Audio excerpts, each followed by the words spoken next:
US President Donald Trump has spoken to Russian President Vladimir Putin and has urged him not to escalate the war in Ukraine. A lot of people remain tight-lipped about the phone call, but as per reports, certain people familiar with the call have said that this was Trump's first phone call after he has won the US elections, and he reminded Vladimir Putin of America's sizable military presence in Europe. And Trump has also expressed an interest in further conversation to discuss the resolution of the Ukraine war. Big developments taking place globally, wherein reports suggest that US President-elect Donald Trump has made a phone call to Vladimir Putin, and the emphasis has been to not further escalate the Ukraine war. My colleague Brian Thomas with us on the broadcast. Brian, take our viewers through the details that we know so far of this phone call that has taken place as per reports on the 7th of November.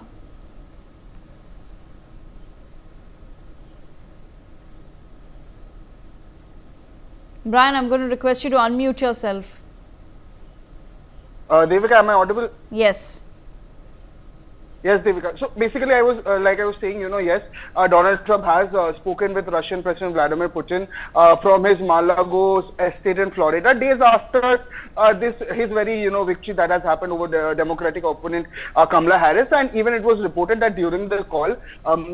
Yes, Donald Trump urged Putin to, avoid escalating the conflict in Ukraine and reminding him of, the significant military presence in Europe, as even said, by these anonymous sources as well, which was familiar with the conversation. And then also very important to note that, yes, Trump has also expressed his interest in further discussing, that was aimed at resolving the Ukraine war. And even his recent election win has also raised question about the potential shifts in US support for Ukraine, and even Ukrainian President Volodymyr Zelensky also spoke with Trump just one day before he spoke to Putin, describing the call as excellent and affirming a commitment to the ongoing cooperation. And even Elon Musk, who's a notable backer of Trump, was also reportedly was a part of this, that call as well.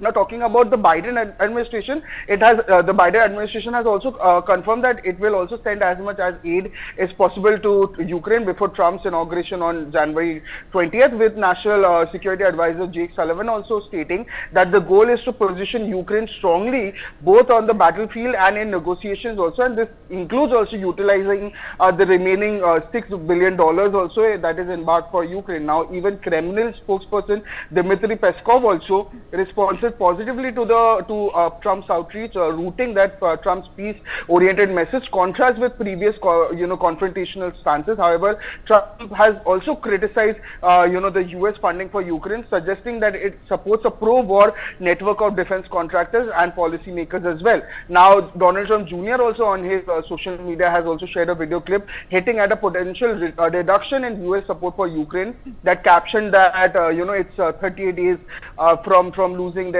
allowance. And then even Trump's former advisor Brian Lanza also told that Ukraine may need to abandon plans to reclaim Crimea that is occupied by Russia since 2014. And Lanza also clarified that he was not speaking on Trump's behalf, but suggested that US priority is peace and halting further loss of life.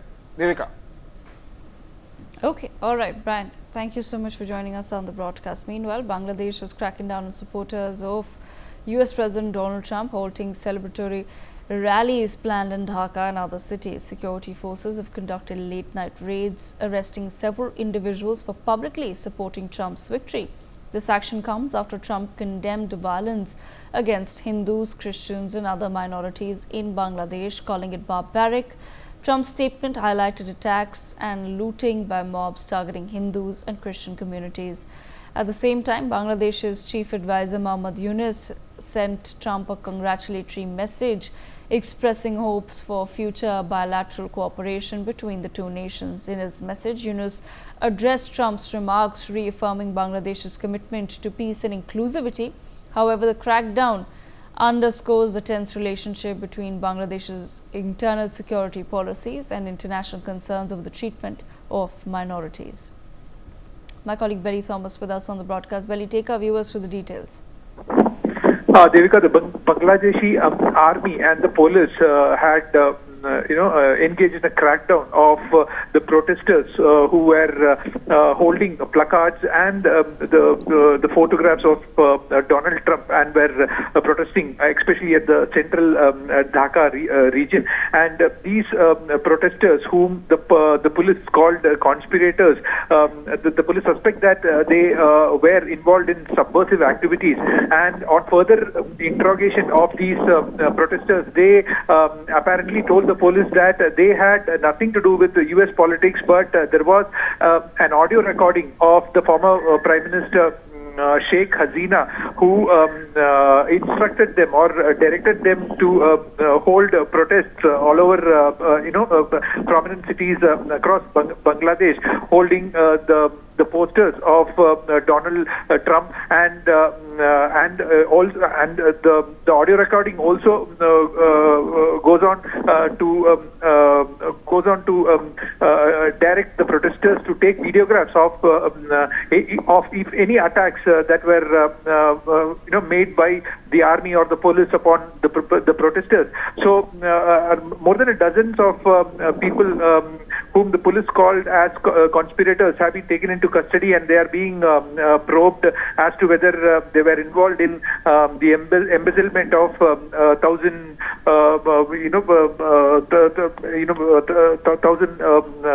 crores of dollars, and even involved in genocide when the Sheikh Hasina's government was in place. So as of now, the Nobel Peace Prize winner Muhammad Yunus is being tasked with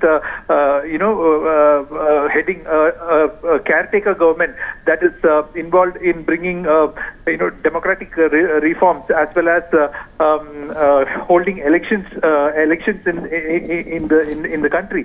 And the purpose of these protesters who are holding the posters of Donald Trump is to destabilize this government, and to following the orders of Sheikh Hasina is what we at present gather from the protesters or the sources of the law enforcement agencies from Bangladesh, Devika. For more such videos, subscribe to the NewsX YouTube channel, hit the bell icon.